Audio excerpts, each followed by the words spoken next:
ஒரு தம்பி மெசேஜ் பண்ணியிருக்கிறாரு. என்னென்னு கேட்கலாம்.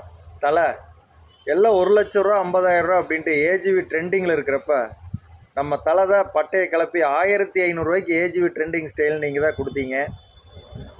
அதே மாதிரி எனக்கு ஒரு 3K பட்ஜெட்டில் ஒரு double visor model classy black AGV trending style ஒரு பிளாக் வைசர் ஃப்ரீயாக கொடுக்கணும், ஒரு டெலிவரி ஃப்ரீயாக கொடுக்கணும். அந்த மாதிரி கொடுங்க தலை பார்க்கலாம். தம்பி டிஃப்ரெண்ட்டாக கேட்குறாரு. ஆனால் தம்பி சொல்கிறது கரெக்டு தான். 1,50,000 ஏஜிவி போயிட்டுருக்கிறப்ப 1500 1750 மேலே வச்சதே நம்ம கடை தான். அதே மாதிரி தம்பி கேட்குறாரு. வாங்க அதையும் பார்த்துருவோம். ஹெல்மெட்டு பேக்கோட 3100 ரூபாய்க்கு anti fake visor, anti fog, உள்ள ஒரு கூலிங் வைசர், எக்ஸ்ட்ரா ஒரு பிளாக் வைசர் ஃப்ரீ, 400 ரூபா ஒர்த்து, டெலிவரி ஃப்ரீ. இந்த ஆஃபரை மிஸ் பண்ணிடாதீங்க.